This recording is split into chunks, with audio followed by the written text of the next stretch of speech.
अन्तर्राष्ट्रिय कानुनलाई बुझ्ने दुईटा अप्रोच छ है। एउटा ट्रेडिसनल अप्रोच, अर्को मोडर्न अप्रोच भनेको पहिलो परम्परावादी दृष्टिकोण, अर्को आधुनिक दृष्टिकोण। अन्तर्राष्ट्रिय कानुनको परिभाषा गर्ने क्रममा हामी दुईटा दृष्टिकोणबाट बुझ्छौं। परम्परावादी दृष्टिकोणले के भन्छ भने अन्तर्राष्ट्रिय कानुन राज्यहरूको बीचको सम्बन्ध सञ्चालन गर्ने कानुन हो भन्छ। त्यसैले ट्रेडिसनल अप्रोचमा international law is such kinds of rules which governs the relationship between the state भन्छ। ट्रेडिसनल अप्रोचले अन्तर्राष्ट्रिय कानुन भनेको त्यस्तो नियमहरूको संग्रह हो जसले राज्यहरूको बीचको मात्रै सम्बन्ध सञ्चालन गर्दछ। जब ओपेनहेमरले डेफिनेसन दियो इन्टरनेशनल ललाई, त्यति बेला अन्तर्राष्ट्रिय कानुन राज्यहरूको बीचको मात्रै सम्बन्ध सञ्चालन गर्ने कानुन थियो। तर मोडर्न दृष्टिकोण जब जे स्टार्केले अन्तर्राष्ट्रिय कानुनको परिभाषा गरे, उनले के भने अन्तर्राष्ट्रिय कानुन ट्रेडिसनल दृष्टिकोणले भने जस्तो राज्यहरूको बीचको मात्रै सम्बन्ध सञ्चालन गर्ने कानुन होइन कि अन्तर्राष्ट्रिय कानुनको तीनटा विषयवस्तु छ: स्टेट, इंटरनेशनल इंस्टीट्यूशन र some extent to the individuals. राज्य, अन्तर्राष्ट्रिय संगठन र व्यक्तिहरूको बीचको सम्बन्ध सञ्चालन गर्ने कानुनै अन्तर्राष्ट्रिय कानुन भएको हुँदा ट्रेडिसनल अप्रोचले भने जस्तो राज्यहरूको बीचको मात्रै सम्बन्ध सञ्चालन गर्ने कानुन अन्तर्राष्ट्रिय कानुन होइन। अब अन्तर्राष्ट्रिय कानुन राज्य, अन्तर्राष्ट्रिय संगठन र व्यक्तिहरूको बीचको सम्बन्ध सञ्चालन गर्ने कानुनै अन्तर्राष्ट्रिय कानुन हो भनेर ओपेनहेमले परिभाषा गरिसकेपछि मोडर्न अप्रोचबाट now international law is a body of rules. अन्तर्राष्ट्रिय कानुन प्रथाजनित र सन्धिजनित कानुनहरूको त्यस्तो संग्रह हो जसले अन्तर्राष्ट्रिय कानुनको तीनटा विषय राज्य, अन्तर्राष्ट्रिय संगठन र व्यक्तिहरूको बीचको सम्बन्ध सञ्चालन गर्दछ। त्यही हो अन्तर्राष्ट्रिय कानुन। International law is such kinds of customary and conventional rule which governs the relationship between subjects of international law. अन्तर्राष्ट्रिय कानुनको विषयहरूको बीचको सम्बन्ध सञ्चालन गर्ने कानुन नै अन्तर्राष्ट्रिय सब विषयवस्तु भनेको के हो भन्दाखेरि अन्तर्राष्ट्रिय कानुनको विषयवस्तुहरूको सम्बन्ध सञ्चालन गर्ने अन्तर्राष्ट्रिय कानुन हो। क्वेशनको आन्सरै टुङ्गिसक्यो। के हो त भन्दाखेरि राज्य, अन्तर्राष्ट्रिय संगठन र व्यक्ति, यी तीनटाको बीचको सम्बन्ध सञ्चालन गर्ने कानुन नै अन्तर्राष्ट्रिय कानुन हो। कसरी हो त? अन्तर्राष्ट्रिय कानुन के पहिला राज्यहरूको बीचको इन्टरनेशनल रिलेसनलाई मात्र सञ्चालन गर्छ भन्थे, किनभने international law is exercise of the power. शक्तिशाली राष्ट्रहरूको बीचको शक्तिको अभ्यास नै अन्तर्राष्ट्रिय कानुन हो। त्यसैले it is exercise of the power. Powerful स्टेटहरूले मात्र इन्टरनेशनल ललाई गभर्न गर्थ्यो।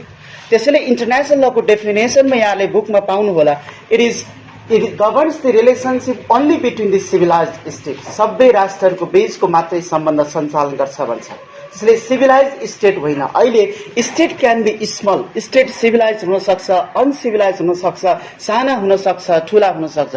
जे जस्तो भए पनि यी सबै स्टेटहरूको बीचको सम्बन्ध सञ्चालन गर्ने कानुनै अन्तर्राष्ट्रिय कानुन हो भन्छ। अब इन्टरनेशनल लको केही हिस्टोरिकल ब्याकग्राउन्ड छ। अन्तर्राष्ट्रिय कानुनको उत्पत्ति कसरी भयो?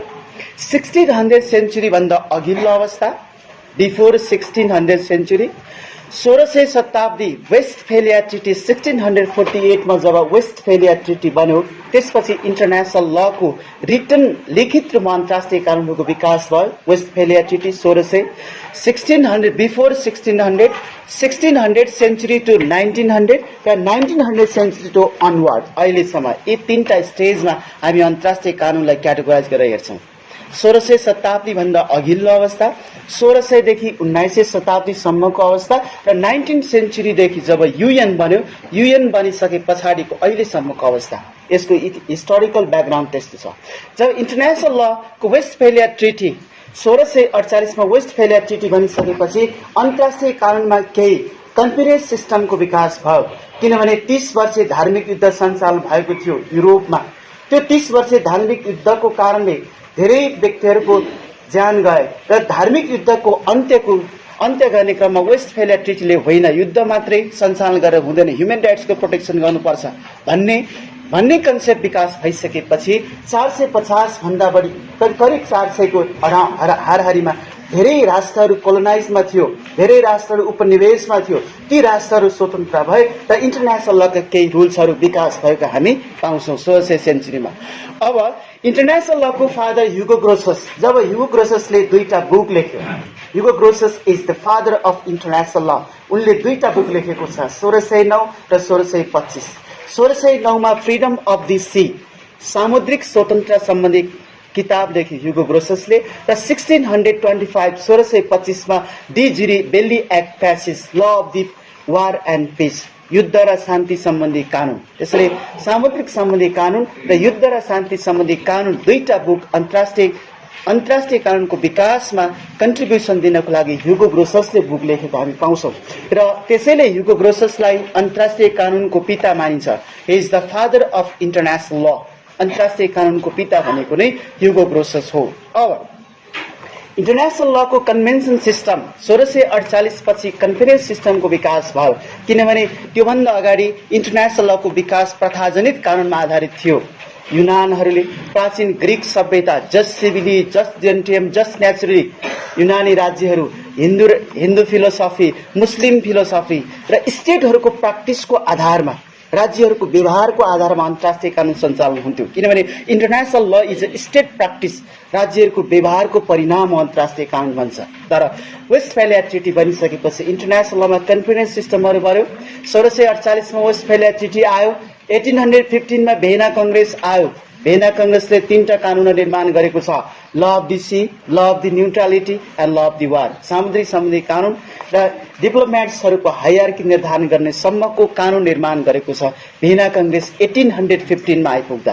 त्यसपछि इन्टरनेसनल लमा थुप्रै कन्भेन्सनहरू भए। जेनेभा कन्भेन्सन जेनेभा कन्भेन्सनसम्म आउँदाखेरि 1864 देखि जेनेभा कन्भेन्सन भन्ने बित्तिकै युद्ध सम्बन्धी कानुनहरूको सङ्ग्रह हो, नियम हो। जेनेभा कन्भेन्सन र जेनेभा कन्भेन्सन हुँदै युएनसम्म आइपुग्दा इन्टरनेसनल लको यसरी हामी विकास भएको पाउँछौँ। हिस्टोरिकल ब्याकग्राउन्ड मैले छोटोमा भने, धेरै छ कन्टेन्ट विषयवस्तु भन्नुपर्ने है। अब हामी बेसिस अफ इन्टरनेसनल ल सुनौँ। इन्टरनेसनल लको केही बेसिसहरू छ। आधार के हो त? अन्तर्राष्ट्रिय कानुन हामी भन्यौँ, यसको आधार के हो? यसको दुईटा पर्सपेक्टिभ छ, एउटा पोजिटिभिजम, अर्को नेचुरलिजम।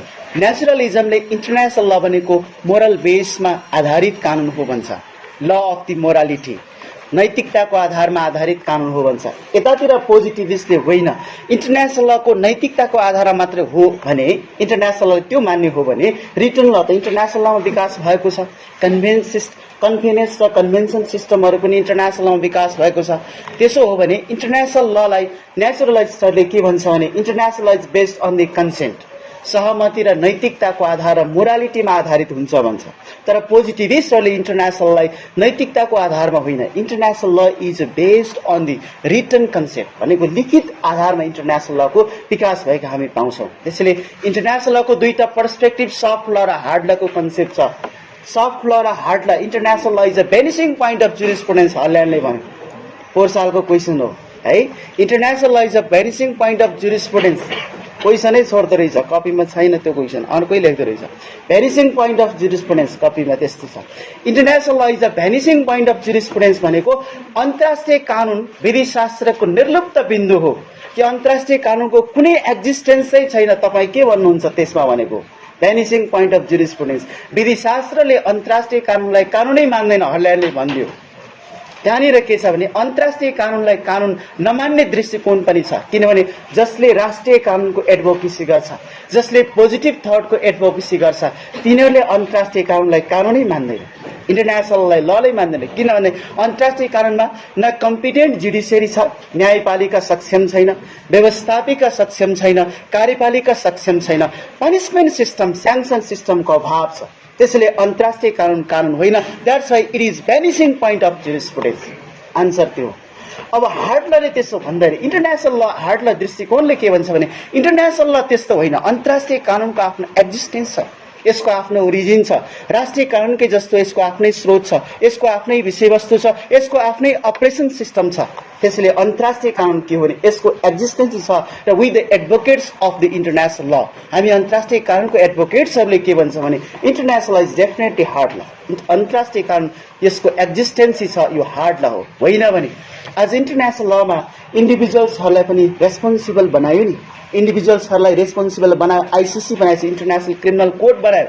नाउ द इन्डिभिजुअल्स जसले international gross violation of human राइट्समा संलग्न छ त्यस्ता व्यक्तिहरूलाई इन्टरनेसनल क्रिमिनल कोडमा लायबल बनाएको छ, हामी त्यो देख्छौँ। त्यसैले इन्टरनेसनल लको आफ्नै एक्जिस्टेन्स छ, यसको आफ्नै कार्यपालिका छ, आफ्नै व्यवस्थापिका छ, न्यायपालिका छ। इन्टरनेसनल क्रिमिनल कोर्ट न्यायपालिका हो, युएनको जनरल एसेम्ब्ली व्यवस्थापिका हो, युएनको सेक्युरिटी काउन्सिल कार्यपालिका हो। त्यसैले अन्तर्राष्ट्रिय कानुनलाई सफ्ट ल र हार्ड लको दृष्टिकोणबाट हामी यसरी हेर्छौँ। इन्टरनेसनल लको केही प्रिन्सिपल छ। युस्क अगेन्स्ट भने पनि पेरिएम्टरी नर्म्स भने पनि प्रिन्सिपल अफ इन्टरनेसनल ल भनेपछि एउटै हो। बुझ्नु है, जस्ट अगेन्स्ट भन्ने टर्म छ इन्टरनेसनल लमा, युस्क अगेन्स्ट, पेरिएम्टरी नर्म्स र जनरल प्रिन्सिपल अफ इन्टरनेसनल ल एउटै हो। अन्तर्राष्ट्रिय कानुनको केही सिद्धान्तहरू छ, 10 वटा सिद्धान्त यहाँको माइन्डमा हुनै पर्छ।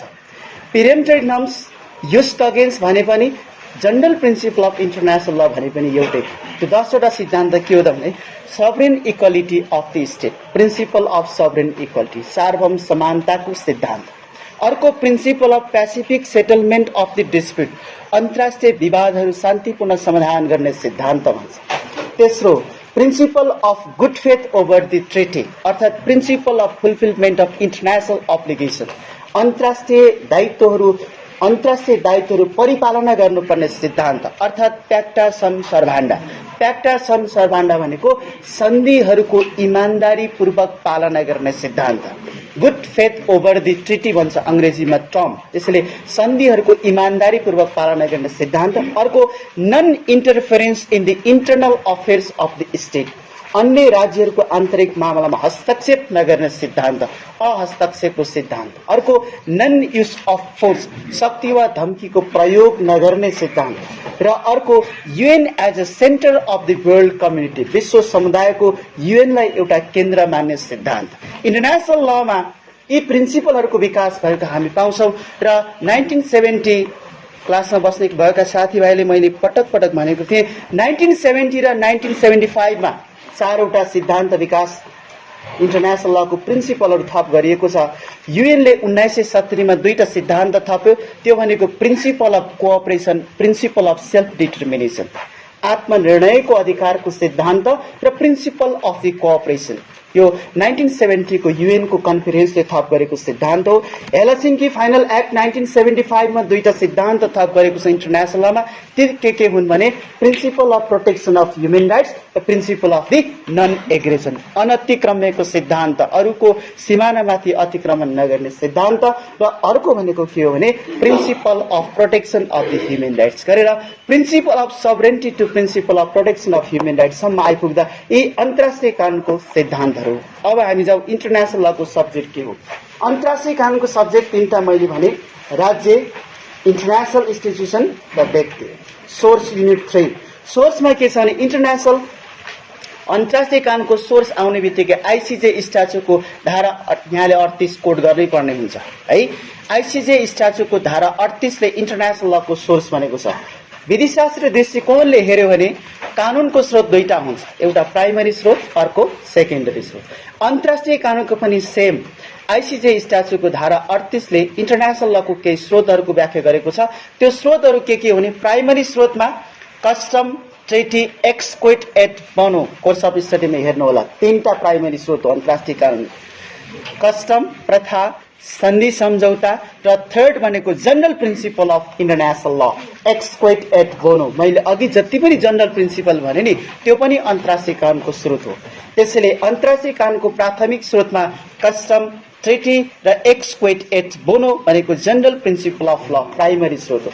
अन्तर्राष्ट्रिय कानुनको सेकेन्डरी स्रोतमा विधिशास्त्रमा सेकेन्डरी स्रोत भनेर हामी भन्छौँ यी बाहेक, जस्तै न्यायिक निर्णयहरू, जुडिसियल डिसिजन, इन्टरनेसनल सेक्युरिटी काउन्सिलको decision, draft of the international law commission, अन्तर्राष्ट्रिय ल कमिसनको ड्राफ्ट र सेक्युरिटी काउन्सिलको decision, good faith treaty, good faith, good conscience, equity, equality, morality, protection of the fundamental rights, human rights, यी सबै state practice र modern trends यो सबै अन्तर्राष्ट्रिय कानुनको सेकेन्डरी स्रोत हो। अन्तर्राष्ट्रिय कानुनको प्राइमरी स्रोत custom, treaty, general principle of law हो। यी बाहेक जति पनि equity, equality, good conscience, good faith यी सबै छ, यो अन्तर्राष्ट्रिय कानुनको के हो? स्रोत हो। आइसिसी स्ट्याट्युट धारा 38 यहाँले हेर्नु होला। Now nationality. अब नेसनालिटीको दुईटा दृष्टिकोण छ, सिटिजनशिप भने पनि नेसनालिटी भने पनि है। नेसनालिटी भने पनि सिटिजनशिप भने पनि लिगल पर्सनलाई प्रयोग गर्ने भाषा नेसनालिटी हो बुकमा है, नेसनालिटी हो त्यो भनेको नागरिकता हो, र नेचुरल पर्सनलाई प्रयोग गर्ने ल्याङ्ग्वेज भनेको चाहिँ के हो भने सिटिजनशिप हो। त्यो सिटिजनशिप भनेको नेसनालिटी, नागरिकता के हो? इन्टरनेसनल लमा नेसनालिटी नागरिकता कुनै पनि राज्य र व्यक्ति बीचको सम्बन्ध हो, कानुनी वैधानिक सम्बन्ध स्थापना गर्ने आधार, त्यो बेसिसलाई हामी नेसनालिटी भन्छौँ। नेसनालिटीको दुईटा प्रिन्सिपल छ, जस्ट स्याङ्गुइनिस र जस्ट सोली। जस्ट स्याङ्गुइनिस भनेको ब्लड रिलेसनको आधारमा व्यक्तिको सम्बन्ध स्थापना गर्ने, जस्ट स्याङ्गुइनिस। अर्को jus soli, where the person can get birth, उसको जन्म जुन क्षेत्रमा भएको थियो त्यो क्षेत्रीय आधारमा, क्षेत्रीय क्षेत्राधिकारको आधारमा उसले नागरिकता प्राप्त गर्न सक्छ। यसले इन्टरनेसनल लमा नागरिकता दुईटा बेसिस छ, नागरिकताको दुईटा प्रिन्सिपल भनेको जस्ट सोली र जस्ट स्याङ्गुइनिस हो। जस्ट स्याङ्गुइनिस भनेको ब्लड रिलेसन भनेको उसको नाता सम्बन्धको आधारमा नागरिकता प्राप्त गर्ने सक्ने एउटा आधार। अर्को जस्ट सोली भनेको जुन क्षेत्राधिकार र टेरिटोरी पर्सन व्यक्तिको जन्म भएको छ त्यसको आधारमा नागरिकता प्राप्त गर्न सक्छ। अब मोड्स अफ अक्वायरिङ र लुजिङ नेसनालिटी भन्छ, 4 सालकै क्वेसन हो, त्यो पनि दोहोरिन सक्छ। मोड्स अफ अक्वायरिङ र लुजिङ नेसनालिटी, नागरिकता प्राप्त गर्न सक्ने र गुमाउने आधारहरू के हो? नागरिकता जनरली हामी सोचौँ न कसरी प्राप्त गर्न सक्छ? बाइ बर्थ, जन्मको आधारमा नागरिकता प्राप्त गर्न सक्छ। प्रिन्सिपल त जस्ट सोली जस्ट स्याङ्गुइनिस रहेछ, बाइ बर्थ नागरिकता प्राप्त गर्न सक्छ। अर्को नेचुरलाइजेसन, अङ्गीकरणको आधारमा नागरिकता प्राप्त गर्न सक्छ। अर्को बसाइ सराई, माइग्रेसनको आधारमा नागरिकता प्राप्त गर्न सक्छ। अर्को म्यारिजको आधारमा नागरिकता प्राप्त गर्न सक्छ। अर्को स्टेट सक्सेसनको आधारमा नागरिकता प्राप्त गर्न सक्छ। राज्य कुनै एक्सटिङसन भयो, राज्य लोप भयो, राज्य गाभियो, यसको आधारमा पनि नागरिकता प्राप्त गर्न सक्छ। यो मोड्स अफ दि अक्वायरिङ हो। लुजिङ, नागरिकता कसरी गुमाउन सक्छ? डेफिनेटली नागरिकता गुमाउने आधार भनेको त्याग गरेर, व्यक्तिले त्याग गरेर। लङ रेसिडेन्स अब्रोड भन्छ, बाहिर धेरै समय, लामो समय बाहिर बसेर। स्टेट सेसेसन भएर, राज्य टुक्रिएर हो, व्यक्तिको माइग्रेसन भएर। र लङ रेसिडेन्स अब्रोड भनेको व्यक्ति लामो समय बाहिर बसेर। यसै नागरिकता गुमाउने तरिकाहरू हो। अब नागरिकताको सम्बन्धमा हाम्रो नेपालको संविधानको धारा 10 देखि 15 सम्मका सम्पूर्ण प्रावधान नागरिकतासँग सम्बन्धित छ, जहाँ अङ्गीकृत नागरिकतादेखि लिएर नागरिकता प्राप्त गर्ने केही आधारहरू हाम्रो संविधानले इन्टरनेसनल लको प्रिन्सिपललाई समेत अङ्गीकरण गरेको हामी पाउँछौँ। नेपालको संविधानको धारा 10 देखि 15 सम्मका सम्पूर्ण प्रावधान सिटिजनसिपसँग सम्बन्धित छ। अब मैले एकैचोटि कोर्सलाई जम्प गरेँ, डिप्लोमेटिक इम्युनिटिज एन्ड प्रिभिलेज है। First question, what do you mean by international law, अघि भनिहालेँ। Second nationality, second question. Third question diplomatic immunities and privilege. अब सुनौ, डिप्लोमेटिक इम्युनिटिज एन्ड प्रिभिलेज सुन्नुहोस् है। डिप्लोमेटिक इम्युनिटिज एन्ड प्रिभिलेज उन्मुक्ति र सुविधाहरू, कुटनीतिक सम्बन्धी उन्मुक्ति र सुविधाहरू है। यसको 3टा पार्ट यहाँले छुट्याउनु पर्ने हुन्छ। डिप्लोमेटिक इम्युनिटिज एन्ड प्रिभिलेज भन्ने बित्तिकै 1961 को भेना कन्भेन्सनको ट्रिटी हेर्नुपर्छ। Vienna convention on immunities and privilege of the diplomats 1961, यो डिप्लोमेट्सलाई हो। Vienna convention on immunities and privilege of 1963, यो कन्सुलरसँग सम्बन्धित छ। अर्को Vienna convention on immunities and privilege of the special mission 1969, 3टा फरक कानुन छ। हेड अफ द स्टेटमा आउँदा डिप्लोमेट्सको लेख्ने, डिप्लोमेट्समा आउँदा उतातिर लेख्ने होइन। यो 3टा कुरा माइन्डमा राख्नुहोस्। डिप्लोमेट्स इम्युनिटिजको 3टा विषय छ, खालि 1961, 63 र 69 सम्झिनु, यति सम्झिनु। कुरा के हो अहिले म भन्छु, त्यहाँनिर टुङ्गिहाल्छ, यति कुरा त खासै रहन्छ भन्ने बुझ्छ यहाँ। 1961 ले डिप्लोमेट्सको इम्युनिटिज एन्ड प्रिभिलेजको कुरा गर्छ। 63 ले कन्सुलरको इम्युनिटिज एन्ड प्रिभिलेजको कुरा गर्छ। 69 ले के गर्छ भने immunities and privilege of the head of the mission भन्छ। अब के हो डिप्लोमेट्सको इम्युनिटी प्रिभिलेज भनेको? त्यस्तो खालको राइट हो जुन इनभायोलेबिलिटी हुन्छ। त्यहाँनिर एउटा टर्म छ, अनतिक्रम्य हुन्छ। कस्तो कस्तो विषयहरू अनतिक्रम्य हुन्छ। हाम्रो नेपालको सम्बन्धमा फोरेन स्टेट र नेपालको सम्बन्धमा हाम्रो डिप्लोमेटिक इम्युनिटिज र प्रिभिलेज सम्बन्धी ऐन छ 2027, diplomatic immunities and privilege of the diplomatic immunities and foreign immunities and state भन्ने 1927 को ऐन छ। नेपालको ऐन र अन्तर्राष्ट्रिय कानुन तुलना गर्नुहोस् भन्छ। कुनै सेन्टेन्स डिफरेन्स छैन। नेपालको कानुन, ऐन कानुन र डिप्लोमेटिक इम्युनिटिज एन्ड प्रिभिलेजमा भएको व्यवस्था सेम हो, एउटा शब्द पनि तलमाथि छैन। अब सुन्नुहोस् के छ, सुन्नुहोस् है। केही आधारहरू डिप्लोमेटसँग सम्बन्धित कुरा आउने बित्तिकै हामीले आन्सरमा के लेख्नु पर्यो भने यो स्ट्रिक्टली कहीँ कतैबाट पनि उजुर बाजुर लाग्ने खालको होइन कि अनतिक्रम्य खालको, त्यस्तो खालको सुप्रिम इम्युनिटी डिप्लोमेट्सले प्रयोग गर्छ। तर सिभिल र क्रिमिनल इस्युजहरूमा चाहिँ कन्सुलरहरूले अदालतमा गएर बयान दिनुपर्ने हुन्छ। कन्सुलरको हकमा चाहिँ थोरै कम छ। र हेड अफ द स्टेटमा के हो भने हेड अफ द स्टेटमा प्राप्त गर्ने सुविधाहरू चाहिँ हेड अफ द स्टेट जस्तै सी जिनपिङको नेपालमा भ्रमण भयो, नेपालकै राष्ट्रपति कुनै मुलुकमा गएर भ्रमण गरे भने त्यस्ता स्पेशल मिसनहरूले कुनै खालको इम्युनिटिज एन्ड प्रिभिलेजहरू जस्तै क्रिमिनल र सिभिल जुरिडिक्सनबाट उनीहरू उन्मुक्त हुन्छन् भन्ने छ। त्यसैले यहाँनिर बिचको 1963 को कन्भेन्सनले के भन्छ भने कि कन्सुलरहरूलाई यदि अदालतले कहीँ बोलाएको खण्डमा अदालतमा गएर साक्षी बकपत्रसम्म गर्नुपर्छ भन्ने सम्ममा मात्रै हामीले त्यहाँनिर मात्रै डिफरेन्स हो। अब के हो immunity and privilege? Immunity of the personality भन्छ, व्यक्तिको आफ्नो व्यक्तित्वको उन्मुक्ति। अर्को immunity and privilege of the document भन्छ कि डिप्लोमेटसँग सम्बन्धित भएका डकुमेन्टहरूको इम्युनिटी। अर्को immunity of The immunity from the civil and criminal jurisdiction भन्छ। सिभिल र क्रिमिनल जुरिडिक्सनबाट इम्युनिटी प्राप्त गर्न सक्छ, अदालतमा गएर बयान दिनु पर्दैन। तर इन्टरनेसनल लमा के छ भने हंगेरीको राजदूत अमेरिकी राष्ट्रपति हुरालको हत्या भएको बेलामा त्यही थियो, त्यहीँनिर सँगै बसिराखेको थियो कि इम्युनिटिज एन्ड प्रिभिलेज डिप्लोमेट्सहरूले अदालतमा गएर बयानसम्म दिनु पर्दैन। तर उसले मानव धर्म सम्झेर के भन्यो भने आफ्नो राज्यको सहमतिमा राज्यसँग स्वीकृति लिएर कि अमेरिकी राष्ट्रपति हुरालको हत्या भएको बेला मैले के भने राष्ट्रपतिको हत्या म सँगै कार्यक्रममा बसिराखेको बेलामा हत्या भएको हो, त्यसैले यो चाहिँ हत्या हो भनेर हंगेरीको डिप्लोमेट्सले अमेरिकाको राष्ट्रपतिको हत्या हुँदाखेरि त्यहाँनिर मानव धर्म सम्झेर राज्यको अनुमति लिएर उसको आफ्नो देशको अनुमति लिएर अदालतमा बयान दिएको भने इन्टरनेसनल लमा त्यो चाहिँ हामी पाउँछौँ। अदरवाइज डिप्लोमेट्सहरूलाई के अदालतमा गएर बयान दिनु जरुरी हुँदैन, अदालतले बोलाएको खण्डमा जबरजस्त जानु पर्दैन, त्यस्तो खालको इम्युनिटी। त्यसैले इम्युनिटी अफ द डकुमेन्ट र इम्युनिटी अफ द पर्सनालिटी, आफ्नो व्यक्तित्वबाट इम्युनिटी, फिजिकल इम्युनिटी, करहरूबाट उन्मुक्ति, राइट टु कम्युनिकेसन, सूचनाको हक अधिकार, फ्यामिलीसँग भेटघाट गर्न पाउने अधिकार र सम्पूर्ण tax exemption from the tax, यी ट्याक्सहरूबाट पूर्ण रूपमा उन्मुक्ति हुन्छ र right to freedom of the religion, धार्मिक स्वतन्त्र। अमेरिकी डिप्लोमेट्स आएर नेपालको संस्कृति जे भयो पोस्ट गरिराखेका हुन्छ नि एम्बेसीमा, हेर्नुहोस् त त्यो वेबसाइटमा उनीहरूले त्यो freedom of the exercise of religion हो, धार्मिक स्वतन्त्रता लगायतका, कम्युनिकेसन स्वतन्त्रता, सूचनाको स्वतन्त्रता, धार्मिक स्वतन्त्रता, राजनैतिक स्वतन्त्रता, यस्ता खालका स्वतन्त्रताहरू डिप्लोमेट्सले प्रयोग गर्न पाइन्छ। तर त्यहाँनिर के एउटा कुरा छ भने जस्तै करहरूबाट पूर्ण उन्मुक्ति हो त भन्दाखेरि होइन, जस्तै स्थानीय टेलिकम धारा यस्तै जडित हुन्छ नि त्यस्ता खालका सामान्य करहरू चाहिँ डिप्लोमेट्सहरूले तिर्नु पर्ने हुन्छ, त्यसै लोकल कल भन्छ।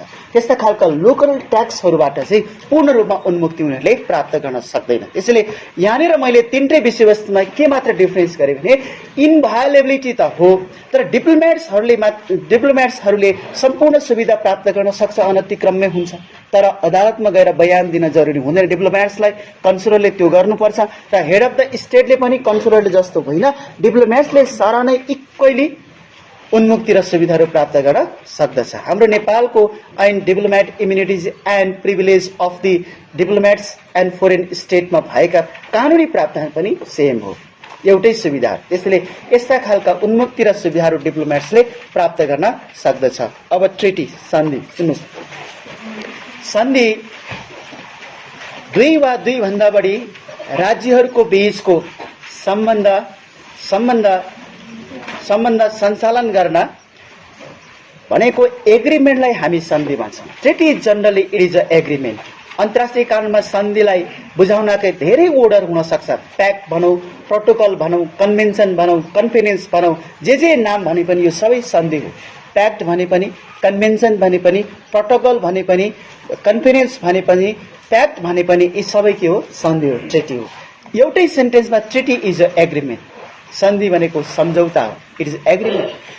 VCLT Vienna convention on law of the treaty law of the treaty 1969 छ। VCLT 1969 सन्धिसँग सम्बन्धित कानुन हो, अन्तर्राष्ट्रिय कानुन। VCLT 1969 ले के भन्छ भने त्यसको दफा 2 ले treaty is an agreement concluded between the two competent state भन्छ।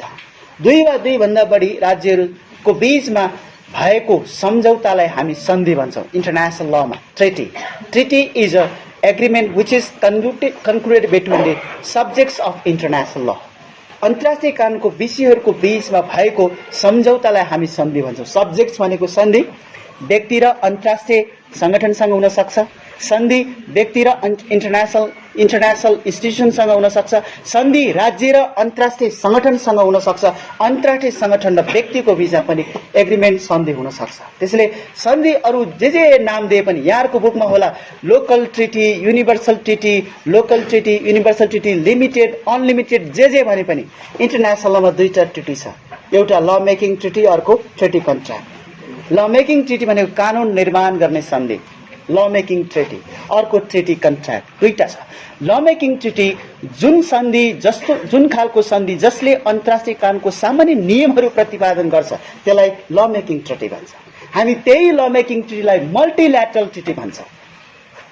त्यहीँनिर छ, ल मेकिङ ट्रिटीलाई हामी मल्टिल्याटरल ट्रिटी भन्छौँ। हामी त्यही ट्रिटीलाई ओपन ट्रिटी भन्छौँ। बुकमा त जेसुकै होस् न, जे भने पनि ल मेकिङ ट्रिटी र ट्रिटी कन्ट्र्याक्ट 2टा छ। त्यो ल मेकिङ ट्रिटी भनेको मल्टिल्याटरल ट्रिटी, बहुपक्षीय सन्धि हो। जस्तै बहुपक्षीय सन्धि के हो? फोजेनेभा convention, ICCPR 1966, ICACR,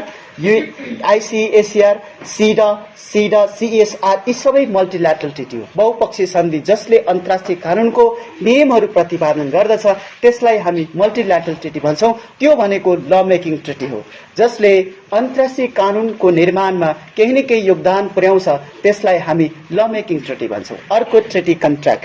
treaty contract भनेको इन्टरनेसनल ल 2 वा 2 भन्दा बढी राज्यहरूको बीच वा 2 वा 2 भन्दा बढी 3-4 पनि हुन सक्छ, त्यस्ता राज्यहरूको अथवा अन्तर्राष्ट्रिय कानुनको विषयहरूको बीचमा भएको सन्धिलाई हामी ट्रिटी कन्ट्र्याक्ट भन्छौँ। त्यो भनेको सन्धि हो। जस्तै सुपुर्दगी सन्धि, नेपाल र भारत बीचमा भएको 1957 को 1957 को सुपुर्दगी सन्धि, बेलायत र अमेरिका बीचमा भएको 1931 को सुपुर्दगी सन्धि, यसै 2 पक्ष बीचमा भएको सन्धिलाई हामी ट्रिटी कन्ट्र्याक्ट भन्छौँ। ट्रिटी कन्ट्र्याक्ट भनेको त्यस्तो खालको सम्झौता हो जसले अन्तर्राष्ट्रिय कानुनको निर्माणमा र अन्तर्राष्ट्रिय कानुन निर्माण गर्न कुनै योगदान पुर्याउँदैन, कुनै त्यसको इफेक्ट हुँदैन, तर त्यसको कहीँ न कहीँ पछि योगदान हुन सक्छ, तर डाइरेक्टली प्रत्यक्ष रूपमा अन्तर्राष्ट्रिय कानुनको नियमहरू प्रतिपादन गर्दैन र अन्तर्राष्ट्रिय कानुन निर्माण गर्दैन भने त्यसलाई हामी ट्रिटी कन्ट्र्याक्ट भन्छौँ। अब सन्धिमा र्याटिफिकेसन, एक्सेसन, सम्मिलन यस्ता आधारहरू छ हाम्रो।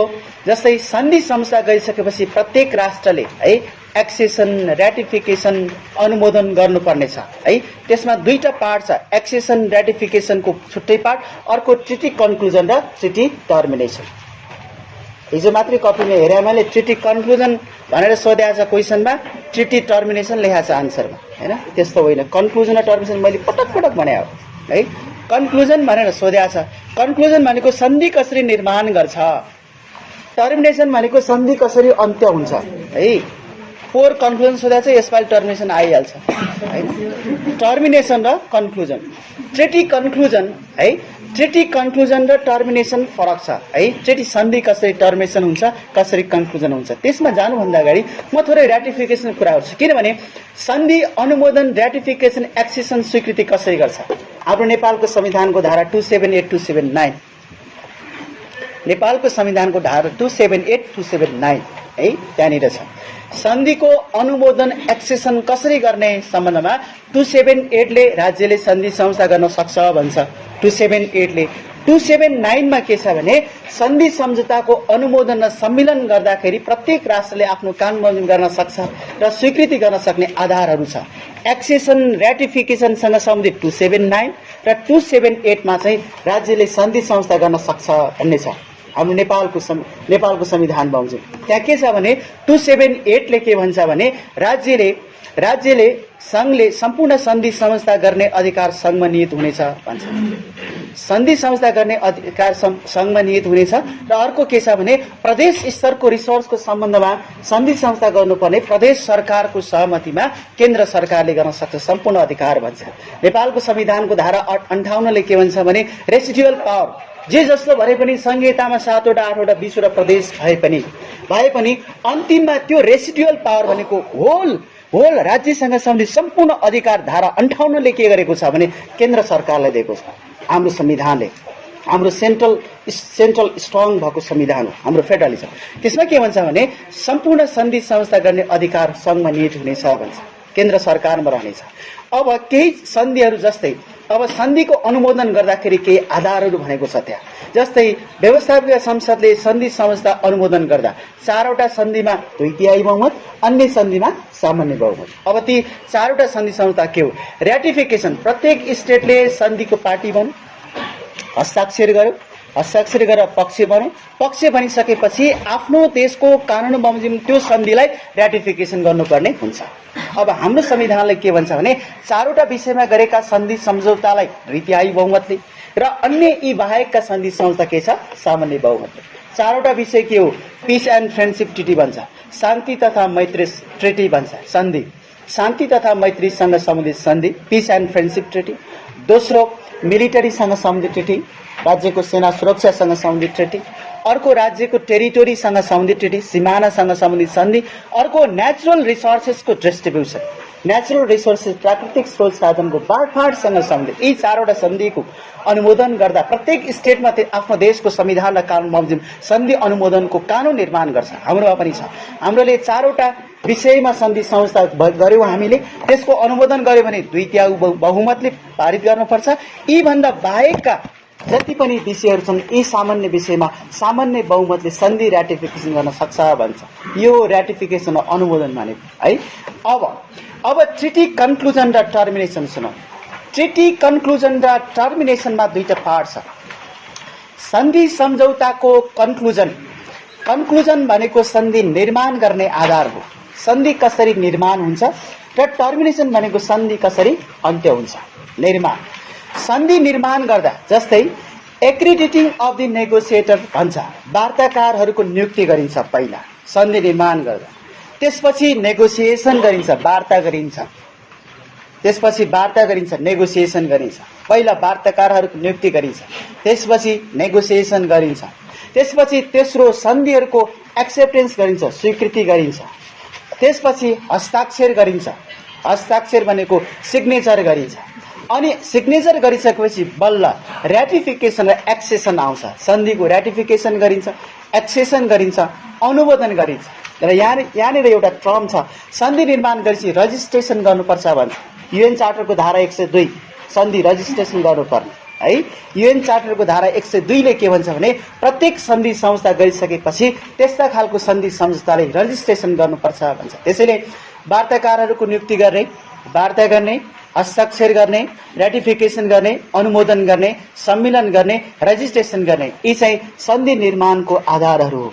यो सन्धि निर्माणको आधार हो। त्यो बीचमा ट्रिटी कन्क्लुजन भनेको त्यो बीचमा वार्ता हुन सक्छ, आफ्नो प्रतिनिधि पठाउन सक्छ, रिप्रेजेन्टेसन हुन सक्छ, छलफल हुन्छ, पार्टी स्टेट पार्टी पक्ष बन्ने कि नबन्ने बीचमा छलफल हुन सक्छ, नेगोसिएसन हुन सक्छ।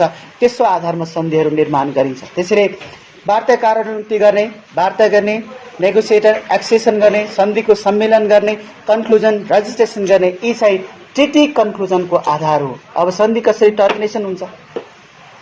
सन्धि टर्मिनेसन र करारको अन्त्य एउटै, धेरै आधारहरू मिल्छ। सन्धि कसरी टर्मिनेसन हुन्छ? पक्षको सहमतिद्वारा, पार्टिजको बाइ कन्सेन्ट, अर्को बाइ अपरेसन अफ ल, कानुनको प्रक्रिया पूरा गरेर सन्धि अन्त्य हुन्छ। बाइ अपरेसन अफ ल र टर्मिनेसन अफ द पार्टी, पार्टीको एक्सटिङ्सन भएर, विषयवस्तु लोप भएर, destruction of the subject matter, जस्तै राज्यहरूको बीचमा सन्धि भयो, राज्य लोप भयो, राज्यहरू लोप भएर, राज्य विषयवस्तुको नष्ट भएर, राज्यहरू एक्सेसन सेसेसनमा गएर, सन्धिहरू सेसेसनमा गएर पनि सन्धिको टर्मिनेसन हुन्छ। बाइ अपरेसन अफ ल, आपसी सहमतिद्वारा हुन सक्छ। बाई अपरेसन अफ ल कानुनी प्रक्रिया पूरा गरेर सन्धिको टर्मिनेसन हुन्छ। भनेको विषय आफ्नो अब्जेक्टिभ फुलफिल भएर उद्देश्य पूरा गरेर उद्देश्य पूरा भएर र विषयवस्तु उद्देश्य पूरा भएर डक्ट्रिन अफ रेबसिक स्ट्यान्डिबसको के भने परिस्थितिमा आएको परिवर्तनको कारणले पनि सन्धि टर्मिनेसन हुन्छ। रेबसिक स्ट्यान्डिबस इन्टरनेसनल लमा रेबसिक स्ट्यान्डिबस भनेको परिस्थितिमा आएको परिवर्तन। हिजो एउटा सरकार हुँदा सन्धि संस्था भएको थियो, आज नयाँ सरकार बनेको छ। हामीले गरेको पहिलो सरकारले गरेको कि प्रेडिसेसर सरकारले गरेको एग्रिमेन्ट ट्रिटी हामी अनुमोदन गर्न सक्दैनौँ भन्न सक्छ। त्यस्तो आधारमा पनि सन्धिहरू टर्मिनेसन हुन्छ। त्यसैले सन्धि विषयवस्तुको नष्ट भएर परिस्थितिमा परिवर्तन आएर रेबसिक स्ट्यान्डिबस भएर विषयवस्तु नष्ट भएर बाई अपरेसन अफ ल बाई कन्सेन्ट पक्षहरूको सहमतिद्वारा र परिपालना गर्नै नसक्ने अवस्था भएर र इन्टरनेसनल लको न्यू प्रिन्सिपलहरू डेभलप भएको कारणले पनि सन्धि टर्मिनेसन हुन्छ। The development of the new principles in international ल भन्छ। अन्तर्राष्ट्रिय कानुनमा नयाँ सिद्धान्तहरूको विकास भएर पनि सन्धिहरूको टर्मिनेसन हुन्छ। सन्धिको पार्ट ए हो। अब अर्को jurisdiction of international court of justice ICJ है, विवाद समाधान डिस्प्युट सेटलमेन्ट। सुनौ, अन्तर्राष्ट्रिय कानुनमा विवाद समाधानको दुईटा उपाय छ। एउटा पिसफुल सेटलमेन्ट अफ डिस्प्युट, अर्को फोर्सफुल सेटलमेन्ट अफ डिस्प्युट। शान्तिपूर्ण विवाद समाधान, अर्को शक्तिपूर्ण विवाद समाधान। शान्तिपूर्ण विवाद समाधानका आधारहरू छ केही। नेगोसिएसन वार्ता, reconciliation good faith, UN offices, यी चाहिँ शान्तिपूर्ण विवाद समाधानको उपाय हो। Negotiation, reconciliation, good faith, mediation, arbitration, international court of justice र ICC. International court of justice ICC र international criminal court ICC, international court of justice ICJ र international court of arbitration ICA. अर्को international centre for dispute settlement ICSD, international centre for settlement of the investment dispute भन्छ ICSID. यसरी international लमा शान्तिपूर्ण विवाद समाधानका यी means and methods हुन्। शान्तिपूर्ण विवाद समाधान, अर्को शक्तिपूर्ण विवाद समाधान। एउटा पिसफुल, अर्को फोर्सफुल। फोर्सफुल विवाद समाधानमा पनि शान्तिपूर्ण विवाद समाधानमा जसरी negotiation, mediation, arbitration, international court of justice ICC, international court of arbitration, international centre for settlement of investment dispute ICSID छ, यी चाहिँ शान्तिपूर्ण विवाद समाधानको उपाय हो भने शक्तिपूर्ण फोर्सफुल विवाद समाधानको उपाय छ। त्यो शक्तिपूर्ण विवाद समाधानको केही आधारहरू जस्तै रिप्राइजल प्रत्याघात हो, प्रत्युत्तर, रिप्राइजल रिटोर्सन प्रत्युत्तर, ब्लकेट वार्ता ब्लकेट जस्तै नाकाबन्दी गरेर कन्ट्राब्यान्ड निषिद्ध। यसको आधारमा पनि के गरिन्छ भने शक्तिपूर्ण विवाद समाधान गरिन्छ। जस्तै अन्तर्राष्ट्रिय कानुनमा शक्तिको एक्सरसाइज गर्ने क्रममा कहिलेकाहीँ शत्रु राज्यलाई कमजोर बनाउन कन्ट्राब्यान्ड र ब्लकेटका उपायहरू पनि अपनाउन सक्छ। कन्ट्राब्यान्ड र ब्लकेट विनिषिद्ध र यी ब्लकेटका आधारहरू के हो भने इन्टरनेसनल लमा धम्कीपूर्ण र शक्तिपूर्ण विवाद समाधानको उपाय। पहिला ब्लकेटको आधारमा विवाद समाधान गरिन्छ, त्यो पनि भएन भने त्यसपछि के गरिन्छ भने इन्टरनेसनलको विवाद समाधानमा उनीहरूले ब्लकेट मात्र होइन अब युद्ध सञ्चालन गर्न सक्छ। त्यसैले युद्धको सम्बन्धमा इन्टरनेसनल युएन चार्टरको धारा 51 ले के भन्छ भने सबै राज्यहरू स्वतन्त्र हुन्छ, सबै राज्यहरू सार्वभौम रूपमा स्वतन्त्र छन्। तर युएन चार्टरको आर्टिकल 51 ले कलेक्टिभ सेल्फ डिफेन्सको कुरा गर्छ। इन्टरनेसनल लमा के छ भने यदि कुनै पनि राज्यमा कुनै त्यो देशको ह्युमन राइट्सको प्रोटेक्सन भायोलेसन भयो, त्यो देशको सीमामा अतिक्रमण गर्यो भने युएनले इन्टरनेसनल कम्युनिटीलाई आह्वान गरेर सेल्फ डिफेन्सको लागि चाहिँ शक्ति वा धम्की प्रयोग गर्न सक्छ। शक्ति वा धम्की अप्रयोगको सिद्धान्त जनरल प्रिन्सिपल भयो, तर एक्सेप्सनली युएन चार्टरको धारा 51 ले के गरेको छ भने शक्ति वा धम्कीको प्रयोग त गर्छौं, तर के को नाममा भन्दा सेल्फ डिफेन्सको नाममा शक्ति वा धम्कीको प्रयोग गर्न सक्छ। त्यसैले अमेरिकालाई बेला बेलामा चार्ज लाग्ने गर्छ, आरोप लाग्ने गर्छ। जस्तै अमेरिकाले प्यालेस्टाइनमाथि, इराकमाथि हमला गर्यो, त्यो हाम्रो स्वतन्त्रमाथिको हमला हो भन्छ इराकले।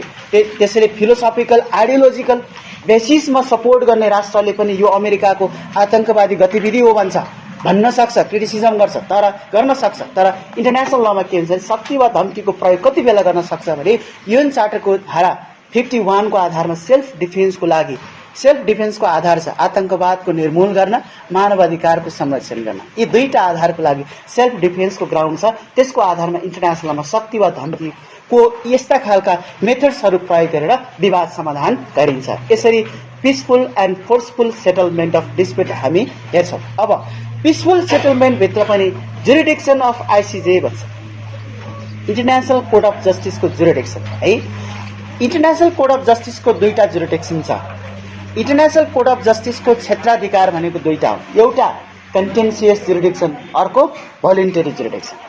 कन्टेन्सियस जुरिडिक्सन भनेको अन्तर्राष्ट्रिय अदालतमा राष्ट्रहरू आईसीजे स्ट्याच्युटको आर्टिकल धारा 36 मा हेर्नु भने 36 को ए र बी मा हेर्नुभयो भने आईसीजे जुरिडिक्सनको कन्टेन्सियस जुरिडिक्सनमा दुईटा आधारमा उनीहरूले जुरिडिक्सन प्रत्येक राज्यले स्वीकार गर्छ।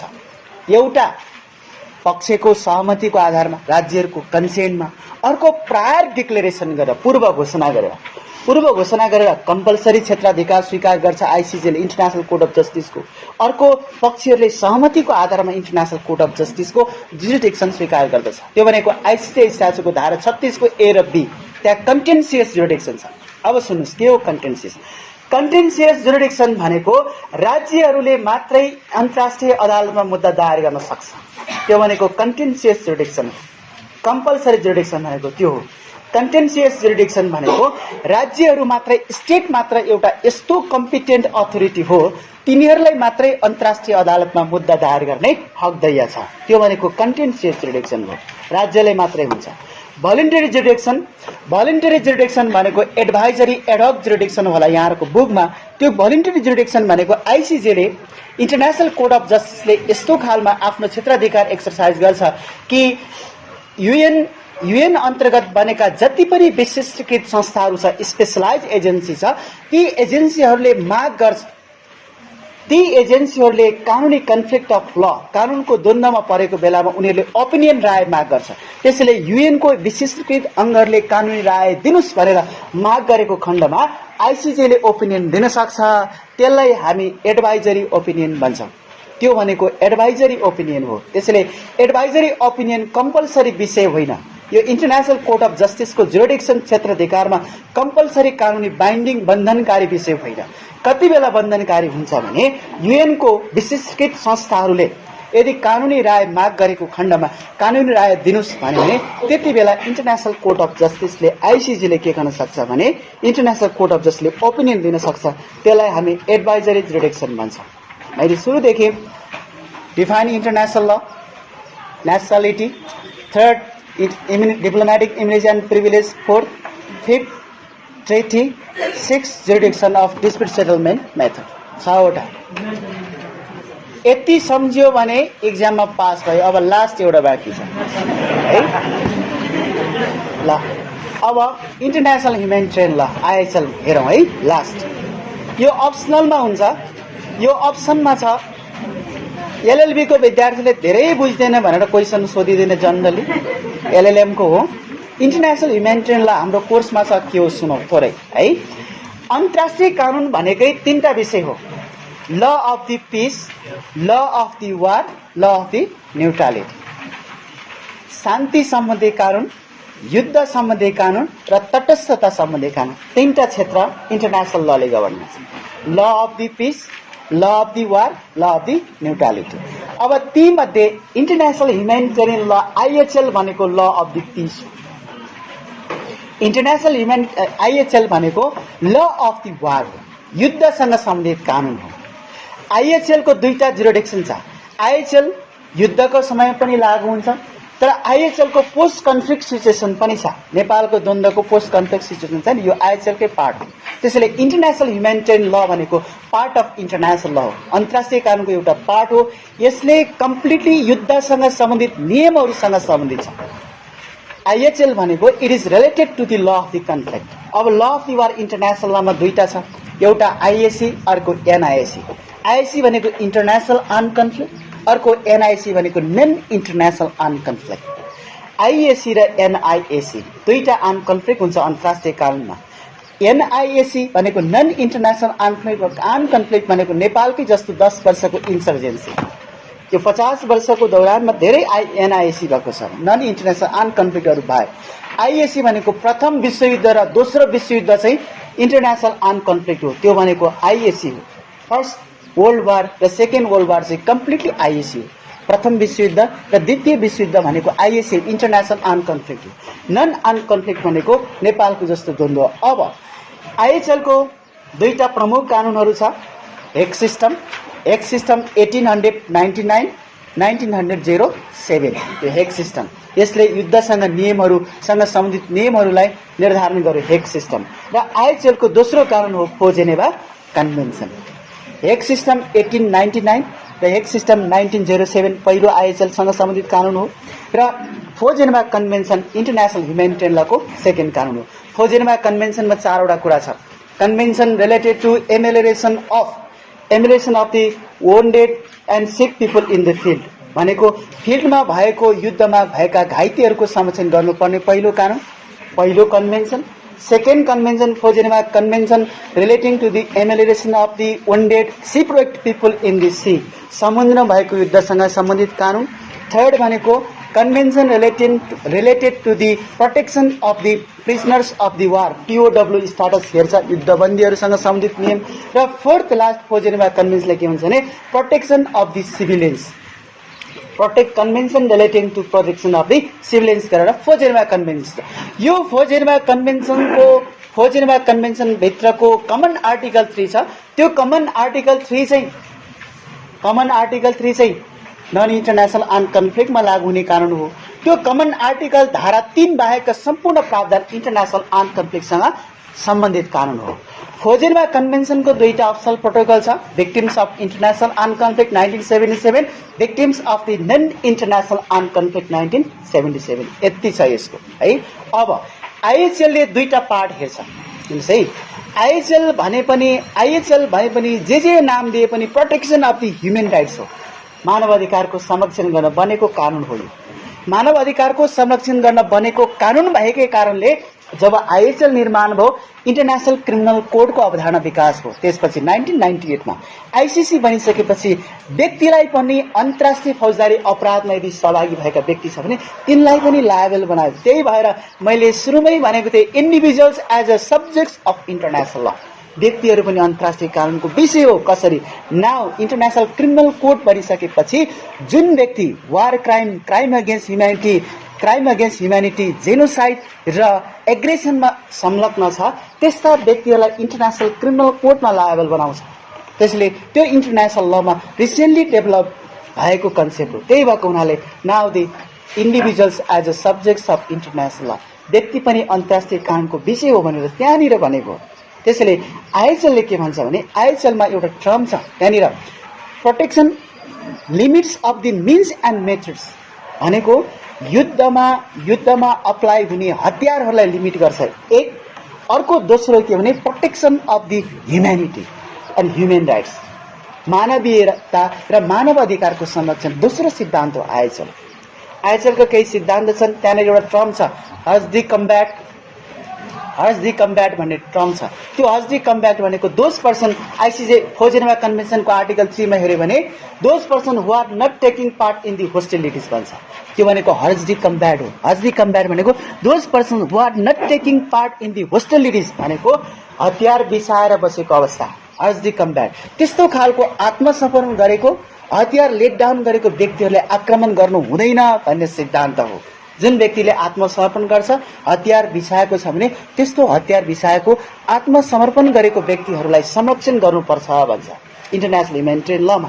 त्यसैले कमन आर्टिकल 3 ले त्यस्तो खालको दोज लेट डाउन पहिला चाहिँ पूर्ण रूपमा आर्म फोर्स हतियार सहित थियो, अब हतियार बिसायो, सम्पूर्ण ड्रेस पनि कमान्डर ड्रेस पनि उसले सम्पूर्ण फुकाल्यो भने त्यस्ता व्यक्तिहरूको मानव अधिकारको संरक्षण गर्नुपर्छ भन्ने सिद्धान्त हो। त्यसैले इन्टरनेसनल ह्युमन राइट्स ल र ह्युमेनिटेरियन लको क्रक्स पोइन्ट भन्नु नै मानव अधिकारसँग सम्बन्धित कानुन र अन्तर्राष्ट्रिय मानवीय कानुनसँग सम्बन्धित कानुनको क्रक्स यसको एउटै विषय के हो भने मानव अधिकारको संरक्षण गर्ने हो, कमभन्दा कम युद्धलाई नियन्त्रण गर्ने हो र विश्वभरि नै मानव अधिकारको संरक्षण गर्ने हो। त्यसैले इन्टरनेसनल ल अन्तर्राष्ट्रिय कानुन भन्नु नै अन्तर्राष्ट्रिय शान्ति र सुरक्षा कायम गर्न बनेको कानुन हो। International law is related to provide the peace and security, to maintain peace and security in world community.